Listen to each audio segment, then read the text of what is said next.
सभी पत्रकार एवं छायाकार मित्रों का आज की इस प्रेस वार्ता में मैं स्वागत करता हूं। आज कैबिनेट में कुछ महत्वपूर्ण फैसले लिए हैं। कुछ फैसलों के लिए मंत्रिमंडल ने मुख्यमंत्री जी को उनके ऊपर छोड़ा है। आज के जो मंत्रिमंडल के फैसले थे उसमें हरियाणा वन्य जीव संरक्षण नियम 2024 को मंजूरी दी गई है। नए नियमों में वन्य जीव विभाग से संबंधित विभिन्न प्रकार के परमिट प्राप्त करने के लिए मानदंड निर्धारित किए गए हैं। नए नियमों से परमिट प्राप्त करने की प्रक्रिया को भी अधिक पारदर्शी और उसका सरलीकरण हो, उसको मंजूरी दी गई है, ताकि जो हरियाणा वन्य जीव हैं उनको के लिए जो हमारी पॉलिसीज थी उस पॉलिसीज के लिए पहले, क्योंकि एक्ट वो बना हुआ था, पॉलिसीज के अंदर उसमें कुछ नियमों में बदलाव हुआ है, उसको मंजूरी दी गई है। दूसरा, हमने आड़तियों को एक बड़ी राहत पीछे क्योंकि मुझे मिले थे, रब्बी की खरीद सीजन जो 2024-25 था उसमें नमी के कारण उन्होंने इस बात की शिकायत की थी कि भारी नुकसान हमें हुआ है। उसकी भरपाई के लिए हमने एक वन टाइम राहत देने का काम किया था। तो आज मंत्रिमंडल में उसको मंजूरी दी गई है। राज्य सरकार ने आड़तियों को जो नुकसान हुआ है उसकी भरपाई के लिए 3 करोड़ 10 लाख रुपए की राशि वो उनको शॉर्ट जो गेहूं हुआ है उसके लिए वो देने का निर्णय किया है। हमने तीसरा बड़ा फैसला जो मंत्रिमंडल में किया है, वो तीसरा बड़ा फैसला जो हरियाणा मंत्रिमंडल village common land regulation act 1961 में संशोधन को भी स्वीकृति दी गई है। इस संशोधन के तहत जो हमारे 20 वर्षों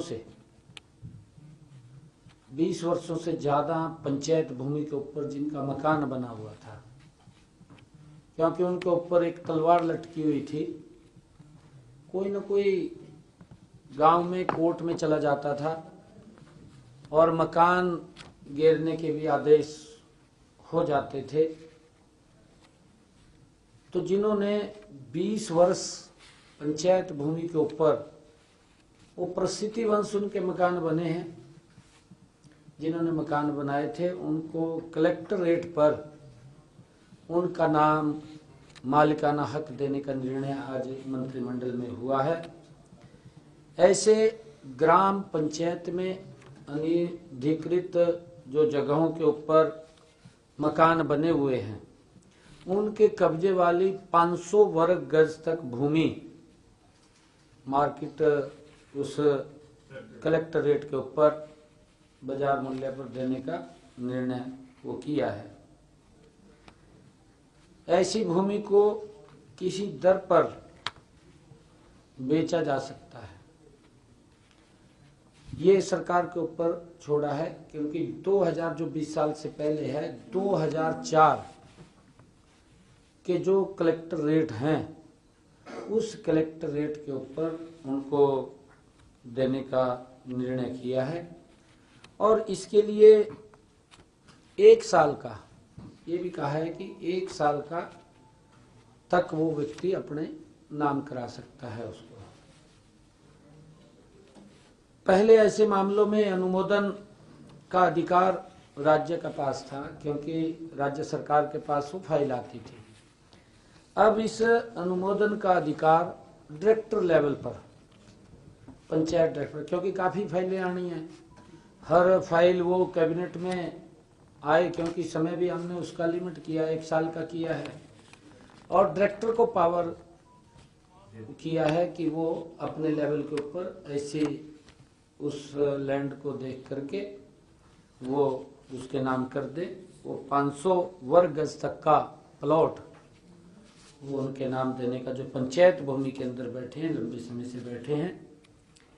कहीं तो गांव के गांव हैं, उनके सामने ऐसी परिस्थिति आ जाती थी कि कोई जैसे यमुना के किनारे गांव है या मारकंडा के किनारे कोई गांव है, जब पानी की बाढ़ आती थी और वो घर को भी बहा ले जाते थे, तो उठ करके वो वहां से दूसरी जगह बैठ के उस टाइम बैठे हैं, उनके सामने कुछ समस्या है कि उनका एक बड़ा समाधान वो सरकार ने किया है। अब जो पंचायत लैंड के ऊपर 20 वर्ष जिन लोगों को हो गए हैं और वो बैठे हैं, उनको एक बड़ी राहत देने का काम सरकार ने किया है।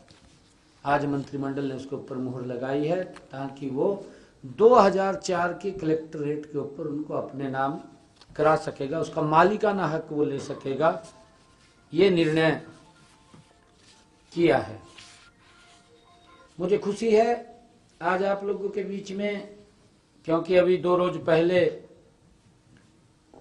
आदरणीय नरेंद्र मोदी जी की नॉन स्टॉप तीसरे टर्म की सरकार का पहला बजट आदरणीय निर्मला सीतारमण जी जिन्होंने प्रस्तुत किया है। ये विकसित भारत से अभी यह बजट विकसित भारत की मजबूत बुनियाद वो है, इसके अंदर झलकती है। जो आदरणीय प्रधानमंत्री जी का 2047 का सपना है कि विकसित राष्ट्र बने, उसको मजबूती देने वाला ये बजट है। विकसित भारत से अभिप्राय 6 बिंदुओं से इस बजट के अंदर वो लिए गए हैं। गरीबी से मुक्ति, 100% गुणवत्तापूर्ण स्कूली शिक्षा, गुणवत्तापरक किफायती और व्यापक स्वास्थ्य देखभाल तक पहुंच, सार्थक रोजगार के साथ 100% कुशल कामगार, आर्थिक गतिविधियों में महिलाओं की अधिक से अधिक भागीदारी, भारत को दुनिया का खाद्य कटोरा बनाने वाले हमारे किसानों का उत्थान। केंद्रीय बजट 2025-26 के लिए माननीय प्रधानमंत्री नरेंद्र मोदी जी एवं वित्त मंत्री श्रीमती निर्मला सीतारमण जी का मैं आभार व्यक्त करता हूं कि जिन्होंने ये बजट जो देश के विकास में हर वर्ग को ध्यान में रखते हुए प्रस्तुत किया है, इसके लिए मैं उनका आभार प्रकट करता हूं। केंद्रीय बजट 2025-26 भारत के समग्र विकास की दिशा में एक महत्वपूर्ण कदम है। यह बजट केवल एक वित्तीय दस्तावेज नहीं है, बल्कि देश के हर वर्ग के उत्थान का एक सशक्त माध्यम इस बजट में झलकता है। माननीय प्रधानमंत्री नरेंद्र मोदी जी के नेतृत्व में प्रस्तुत यह बजट भारत की आर्थिक मजबूती, सामाजिक समावेशिता और आत्मनिर्भरता को नई ऊंचाइयों तक पहुंचाने वाला है।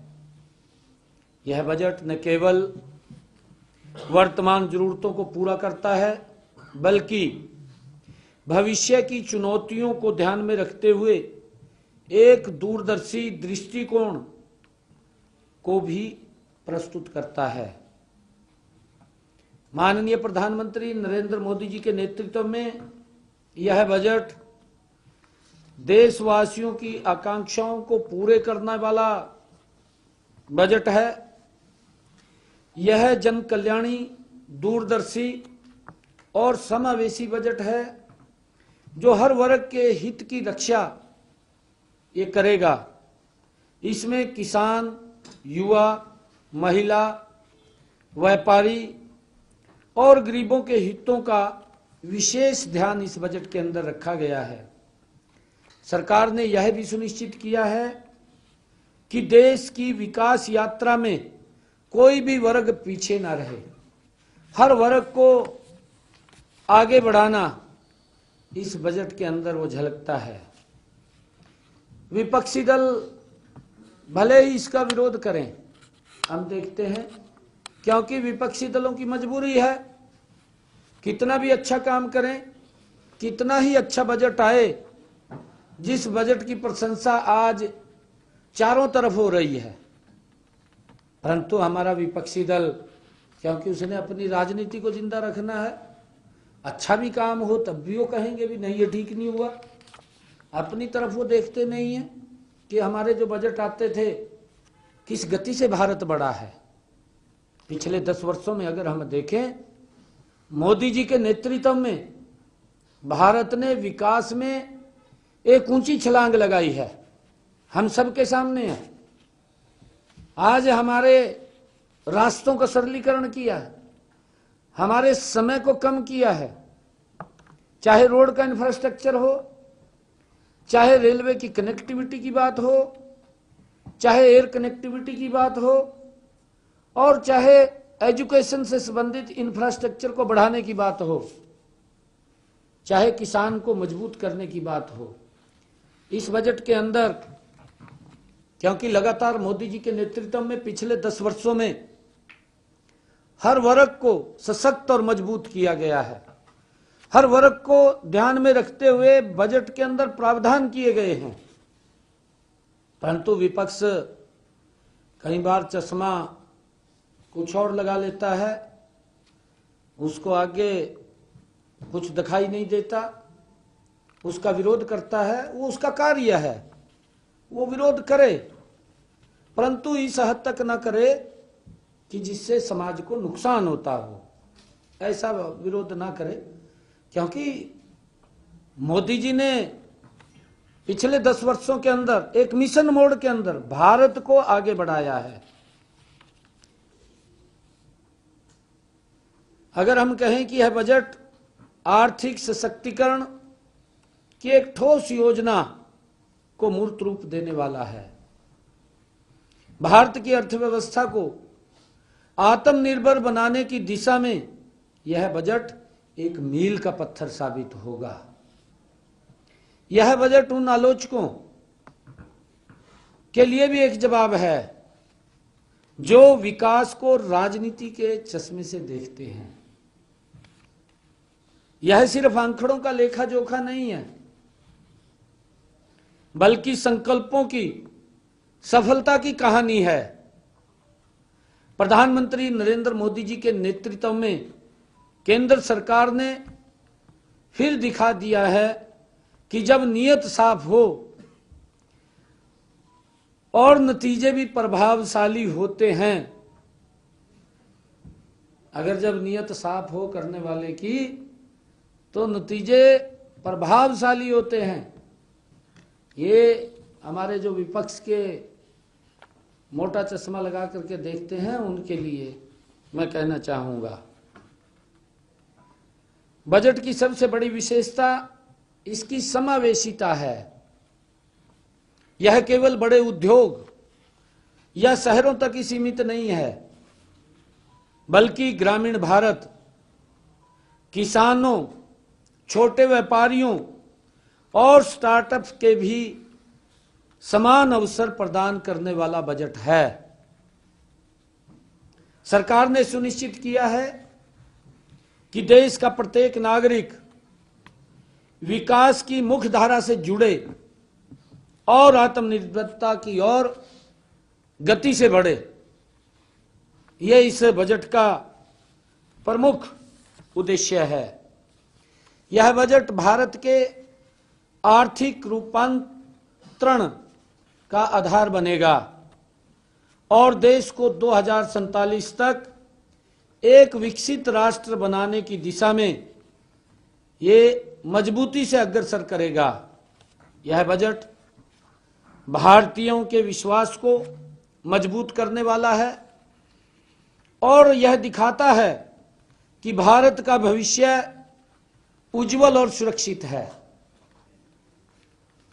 इस बजट में छोटे उद्योगों, किसानों और मध्यम वर्ग को बड़ी राहत दी गई है। इस बजट के अंदर 12 लाख की इनकम तक रिटर्न फाइल करने की आवश्यकता नहीं है। एक बड़ी राहत मध्यम वर्ग को देने का काम इस बजट के अंदर आदरणीय नरेंद्र मोदी जी ने किया है। पहले ये लिमिट 7 लाख रुपए थी, अब इसको बढ़ाकर के 12 लाख रुपए किया गया है। एक बड़ी राहत ये मध्यम वर्ग के लिए आदरणीय प्रधानमंत्री जी ने दी है। किसानों के लिए भी आदरणीय प्रधानमंत्री जी ने जो किसान क्रेडिट कार्ड के ऊपर 3 लाख रुपए की उसके ऊपर वो ले सकता था, लोन ले सकता था, अब उसको बढ़ा करके 5 लाख रुपए किया है। और धन धान्य कृषि योजना के तहत 100 से 100 कम उत्पादक वाले जिलों पर विशेष ध्यान दिया जाएगा।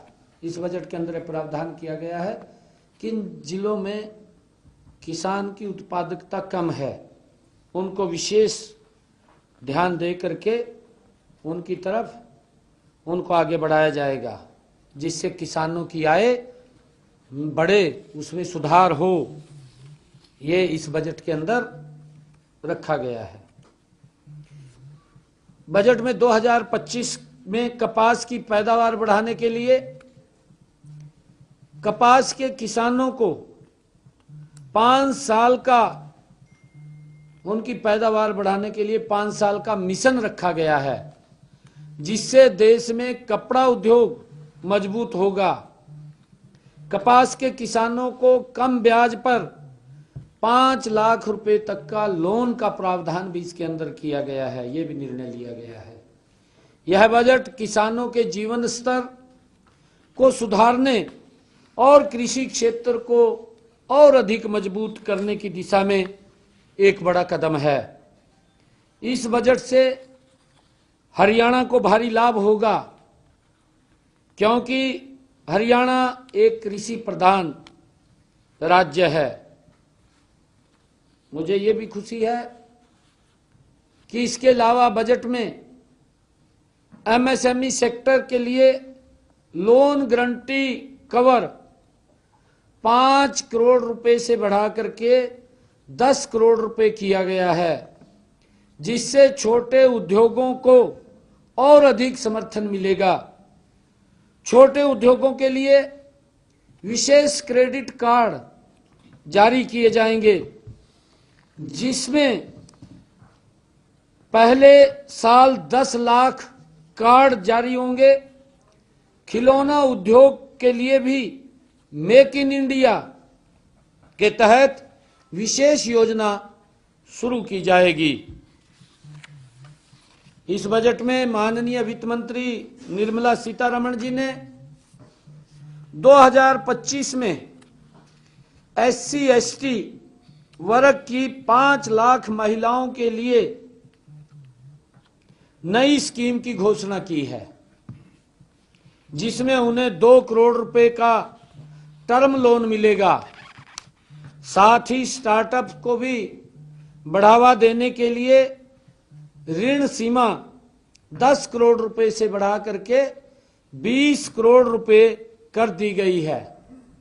यह कदम महिलाओं को आत्मनिर्भर बनाने और नए स्टार्टअप्स को मजबूती देने के लिए एक शानदार पहल इस बजट में की गई है।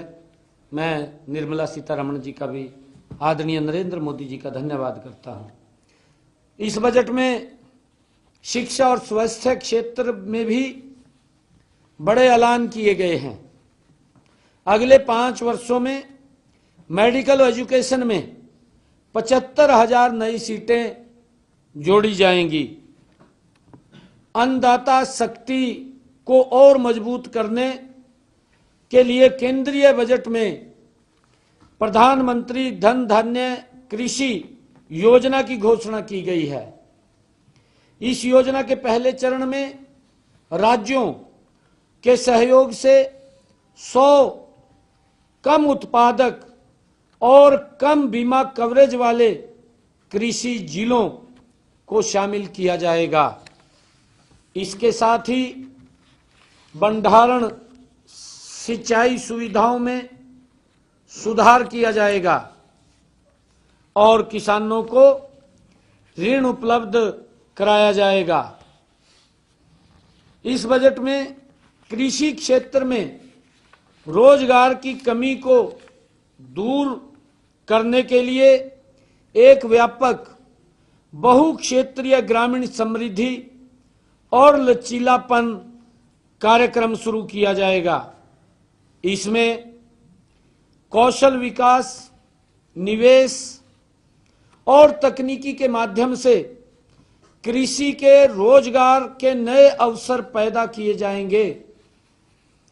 इसका उद्देश्य यह सुनिश्चित करना है कि प्रत्येक ग्रामीण के लिए प्रवासन एक आवश्यकता नहीं बल्कि विकल्प हो, उसको ध्यान में रखा गया है। साथ ही जुलाई 2024 के बाद जारी 100+ बीज स्कीमों की व्यावसायिक उपलब्धता सुनिश्चित की जाएगी।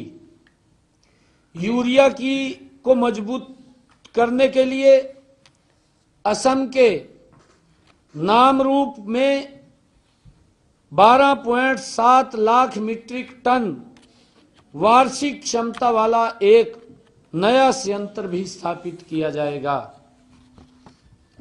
इस बजट में राज्यों को पूंजीगत व्यय के लिए 50 वर्ष की ब्याज मुफ्त ऋण सहायता के रूप में 1.5 लाख करोड़ रुपए का प्रावधान किया गया है। यह राशि राज्यों को भविष्य के लिए मजबूत बुनियादी ढांचा तैयार करने में मदद करेगी। शहरी गरीबों और कमजोर वर्गों के उत्थान के लिए केंद्र सरकार एक नई योजना की घोषणा की है। इस योजना का उद्देश्य शहरी श्रमिकों की आय और जीवन स्तर को सुधारना है। यह उन्हें सतत आजीविका, सस्टेनेबल लाइवलीहुड के अवसर प्रदान करेगी। पीएम स्वनिधि की सफलता को देखते हुए इस और भी सशक्त बनाया जाएगा। अब तक 68 लाख स्ट्रीट वेंडर्स इस योजना का लाभ उठा चुके हैं। नई योजना में बैंकों से बड़े ऋण, 30,000 की सीमा वाले यूपीआई, लिक्विड क्रेडिट कार्ड और क्षमता निर्माण का भी समर्थन इसमें शामिल होगा। मुझे खुशी है कि इस बजट में जो हमारे व्यापारी भाई हैं उनके लिए भी प्रावधान इसमें किए गए हैं। जैसा मैंने अभी बताया है कि एमएसएमई के लिए जो वित्तीय सहायता देने वाली लोन गारंटी है उसकी सीमा 5 करोड़ से 10 करोड़ रुपए की गई है। इससे कारोबारियों को अधिक पूंजी जुटाने में मदद मिलेगी। सरकार ने सोशल वेलफेयर सरचार्ज हटाने का भी प्रस्ताव रखा है, जिससे व्यापारियों को टैक्स में राहत मिलेगी और व्यापार की लागत घटेगी। इस बजट में 7 टैरिफ रेट्स को हटाकर अब देश में सिर्फ 8 टैरिफ स्लैब रखे जाएंगे। इससे व्यापारियों के लिए टैक्स प्रणाली को आसान और पारदर्शी बनाया जाएगा। टीयर 2 शहरों में ग्लोबल कैपेबिलिटी सेंटर जीसीसी स्थापित किए जाएंगे। इससे छोटे शहरों में भी वैश्विक स्तर की व्यापार और टेक्नोलॉजी सुविधाएं उपलब्ध होंगी। देश में खिलौना निर्माण को बढ़ावा देने के लिए एक राष्ट्रीय योजना लागू की जाएगी। इसका मकसद भारत को खिलौना उद्योग में एक वैश्विक हब बनाने का है। नई लेदर स्कीम्स के तहत 22 लाख लोगों को रोजगार मिलेगा, जिससे इस क्षेत्र में व्यापार और उत्पादन को बढ़ावा मिलेगा। सूक्ष्म उद्योगों के लिए कस्टमाइज्ड क्रेडिट कार्ड 5 लाख रुपए की लिमिट वाले उद्यमियों के लिए जारी किए जाएंगे, जिससे व्यापारियों को आसान फंडिंग का लाभ मिलेगा। सरकार पहले वर्ष में 10 लाख कस्टमाइज क्रेडिट कार्ड जारी करेगी, ताकि छोटे कारोबारियों को बिना झंझट के वित्तीय मदद मिल सके। और स्ट्रीट वेंडर्स, जो शहरी स्ट्रीट वेंडर्स के लिए प्रधानमंत्री स्वनिधि योजना के तहत लोन लिमिट को 30,000 रुपए तक बढ़ा दिया गया है। इससे छोटे विक्रेताओं को अपने कारोबार के विस्तार में मदद मिलेगी। ये भी इस बजट के अंदर वो किया गया है। हम धन्यवाद करते हैं आदरणीय प्रधानमंत्री जी का, आदरणीय निर्मला सीतारमण जी का और हमारे रेल मंत्री अश्विनी वैष्णव जी का, जो आदरणीय नरेंद्र मोदी जी के नेतृत्व में जिन्होंने हरियाणा के लिए रेल सुविधाओं में जो इस बजट के अंदर बढ़ोतरी की है, जो प्रावधान किया है। रेल बजट में हरियाणा के रेल इंफ्रा को मजबूत करने के लिए केंद्र से मिले 3,416 करोड़ रुपए वो दिए गए हैं। मैं आदरणीय नरेंद्र मोदी जी का और अपने रेल मंत्री अश्विनी वैष्णव जी का, निर्मला सीतारमण जी का दिल से धन्यवाद करता हूं। मैंने कहा है कि ये बजट देश के प्रदेश के मजबूती की ओर ले जाने वाला और तीव्र गति से ले जाने वाला ये बजट है। ये विकसित भारत का बजट है, जिसमें हर वर्ग को समाहित किया गया है। मुझे खुशी है कि यह राशि 2009 से 2014 तक मिले, 2009 से 2014 तक मिले 315 करोड़ रुपए से 11 गुना अधिक इस बजट के अंदर हरियाणा के लिए प्रावधान किया गया। 11 गुना, इतना बड़ा इसमें प्रावधान किया गया है।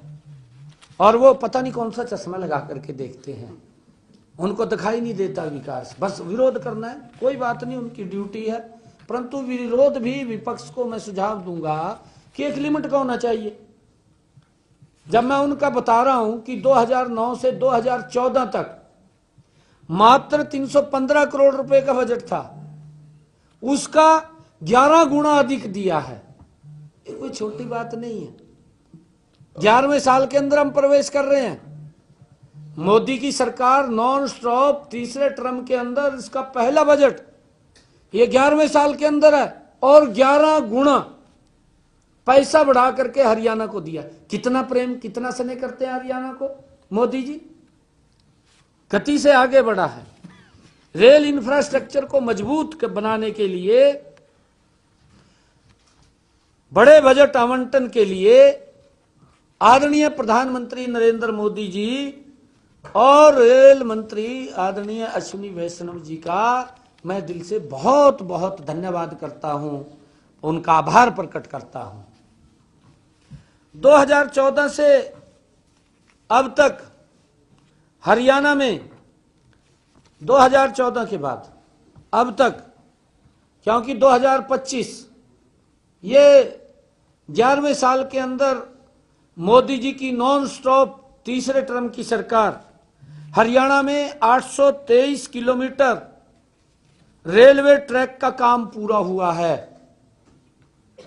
जिसके ऊपर 15,875 करोड़ रुपए के 1195 किलोमीटर लंबाई वाले 14 नए प्रोजेक्ट्स का कार्य प्रगति पर है।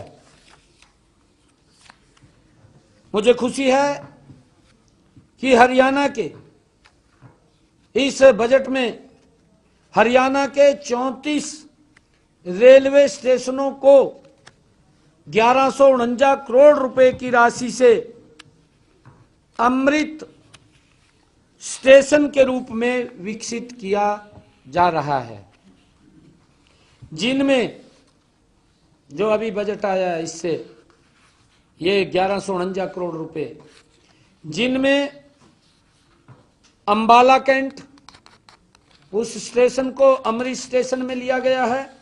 मैं धन्यवाद करूंगा देश के यशस्वी प्रधानमंत्री जी का, क्योंकि ये रेल का इंफ्रास्ट्रक्चर ऐसा है जब इसका सुदृढ़ीकरण और ये मजबूती की तरफ होगा तो देश के हर व्यक्ति को इसका लाभ मिलेगा, क्योंकि सुविधाएं हर व्यक्ति को लाभ मिलता है।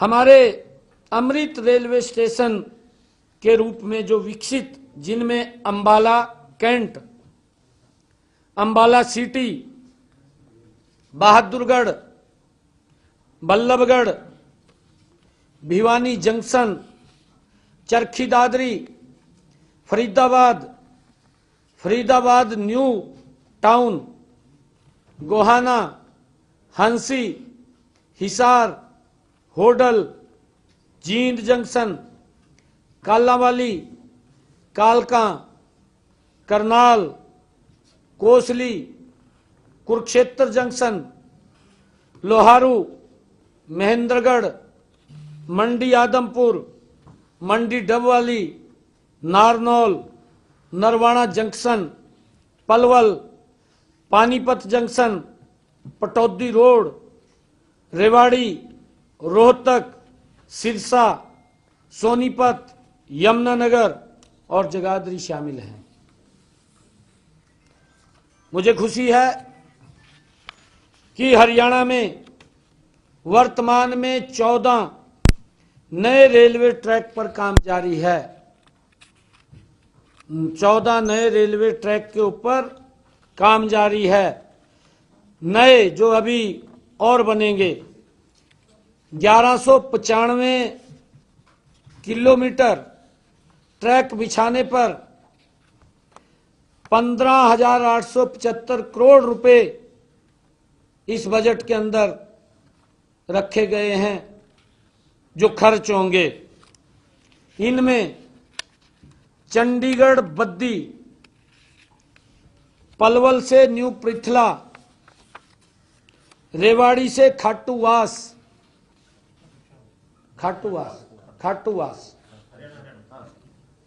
भिवानी से डोब भाली, चूरू से सदलपुर, लुन्नी से समदारी भिलड़ी,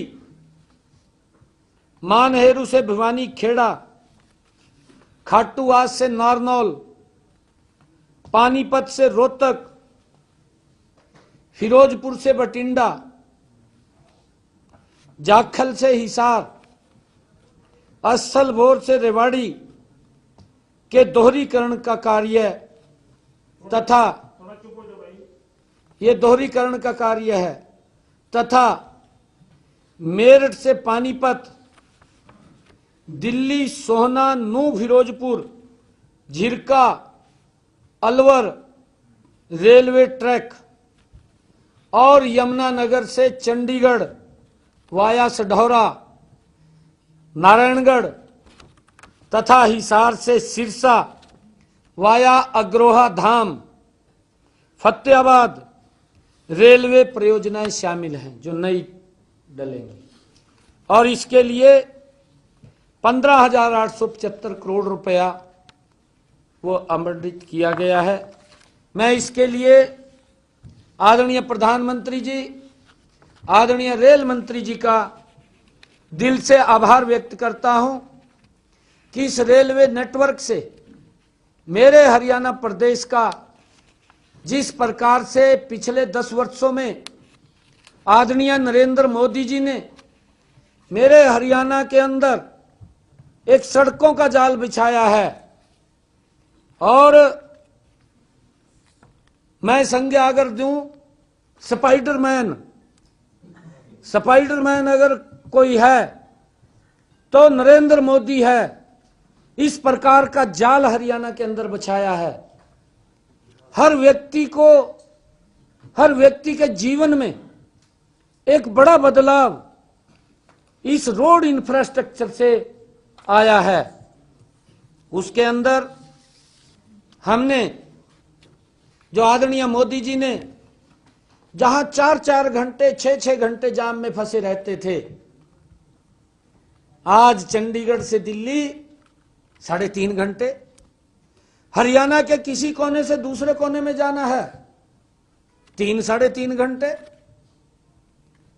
ये अगर मैं कहूं कि स्पाइडरमैन अगर कोई है तो भारत के यशस्वी प्रधानमंत्री नरेंद्र मोदी जी, जिन्होंने रोड का इंफ्रास्ट्रक्चर अब रेलवे के अंदर एक बड़ी क्रांति, ये विकसित भारत ये मोदी जी के नेतृत्व में ही संभव था।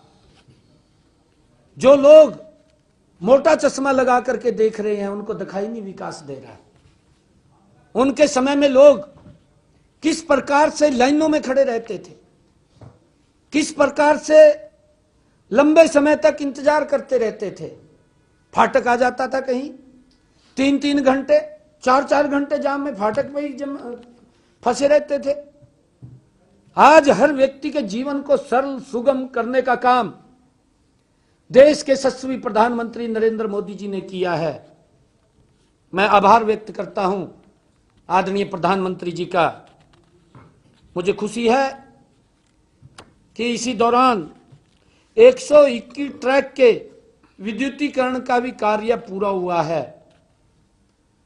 और इस अवधि के दौरान 534 रेलवे फ्लाईओवर व अंडरब्रिज के निर्माण का कार्य भी हुआ है।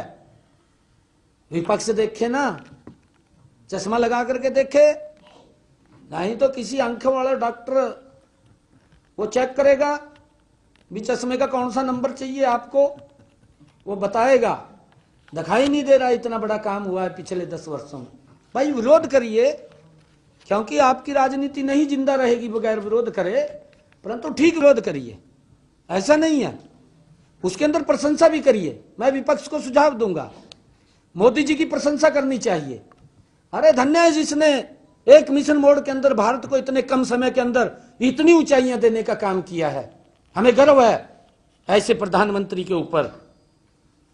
वहीं रेलवे के आधुनिकीकरण के लिए कवच परियोजना के तहत 398 करोड़ रुपए की राशि भी आवंटित की गई है। इस समय में हरियाणा को 5 वंदे भारत ट्रेन की कनेक्टिविटी मिली है। वर्तमान में राज्य के 144 रेलवे स्टेशनों पर वाईफाई की भी सुविधा वो दी गई है। Thank you.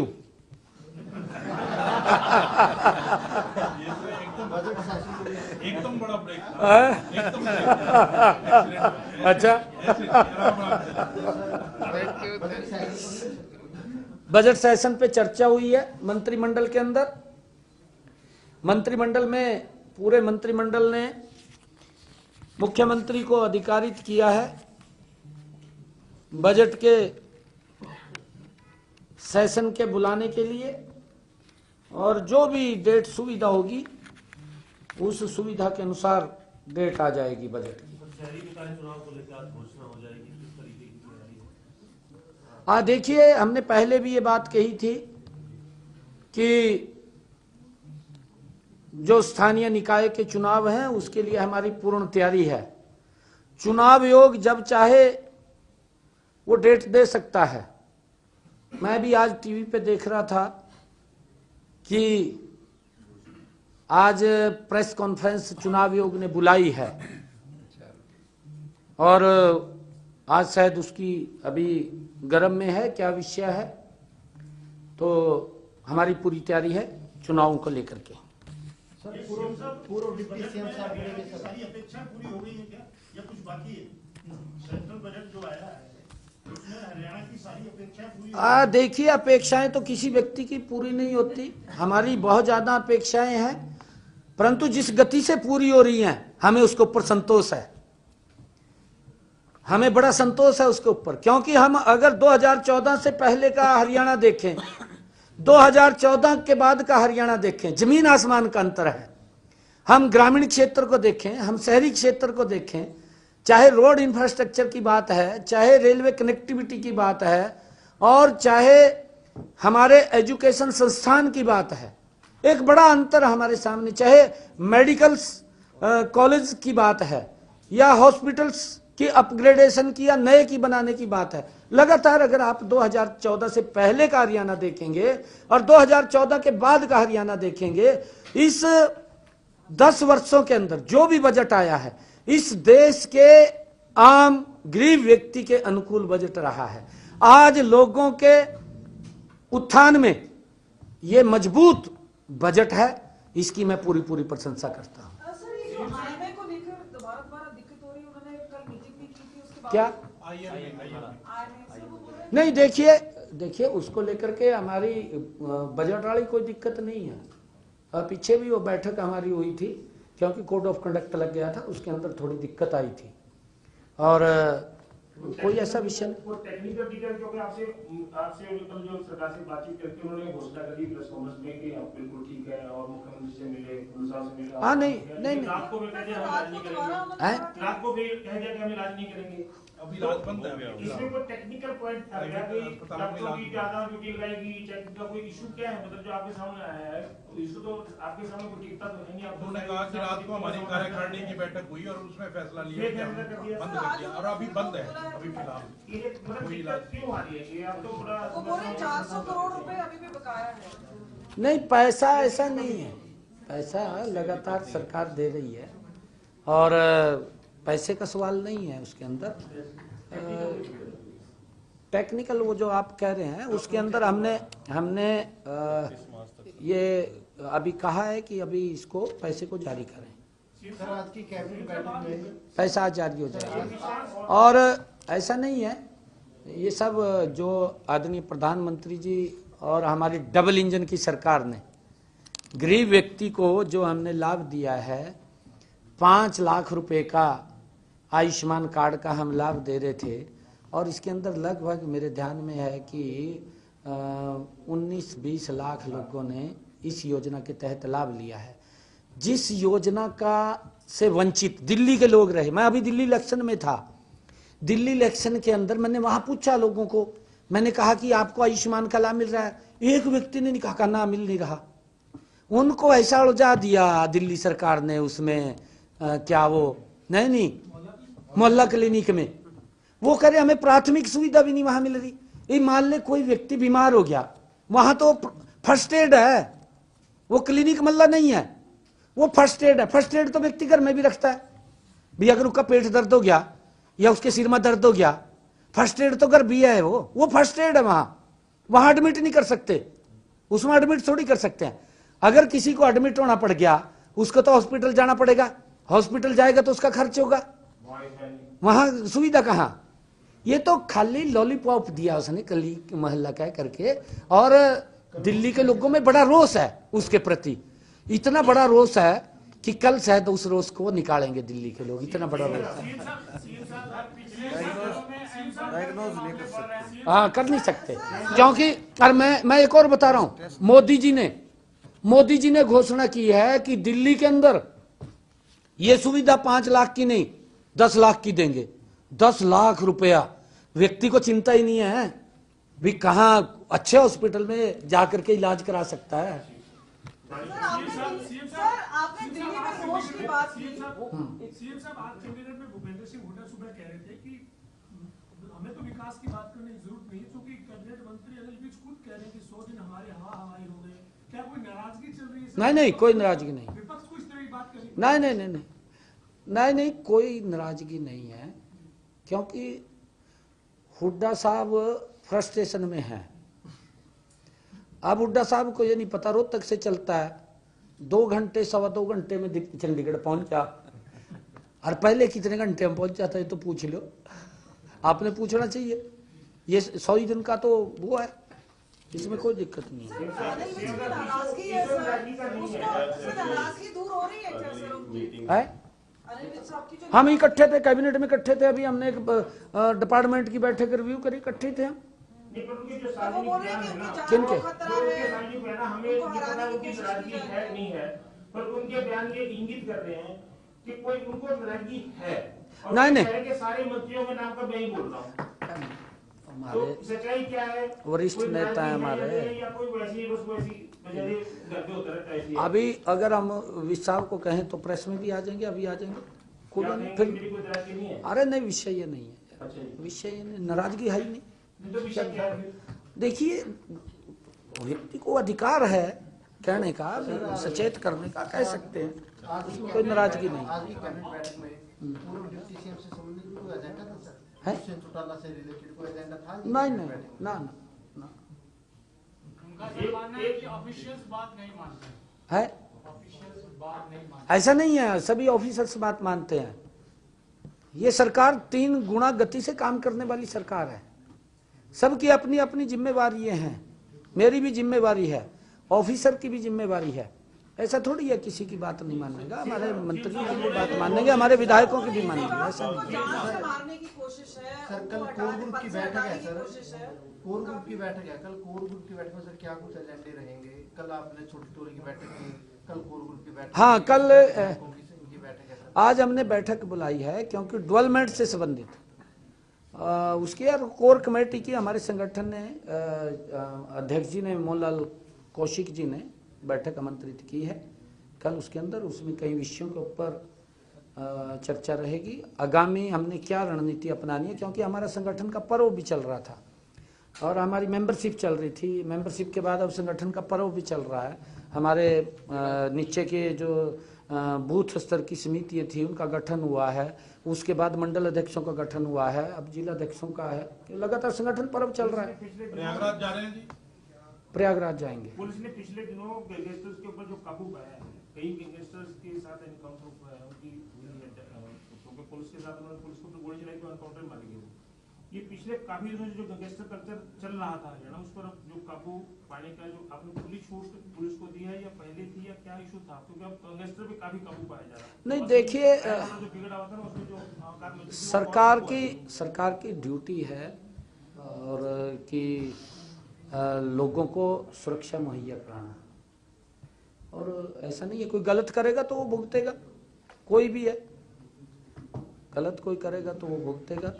ये भी मान लिया जा कोई गोली चला रहा है, फिर पुलिस वाले क्या उसके आगे हाथ बांध के थोड़ी खड़े रहेंगे? हमने कहा है कि भाई अगर कोई तेरे ऊपर गोली चला रहा है, तुम भी चला दो। इसके अंदर क्या है? अगर कोई मारने के लिए इस प्रकार का बैड एलिमेंट्स अगर इस प्रकार की बात कर रहा है तो उसका जवाब तो देना ही पड़ेगा ना, जवाब देना पड़ेगा। सर एंटी करप्शन ब्यूरो भी अच्छा काम कर रही है, काफी कार्रवाई की एंटी करप्शन ब्यूरो में सर। देखिए, भ्रष्टाचार से कोई समझौता नहीं है, और हमने कहा है कि भ्रष्टाचार लोगों को बड़ी राहत मिलनी चाहिए। थैंक यू साहब।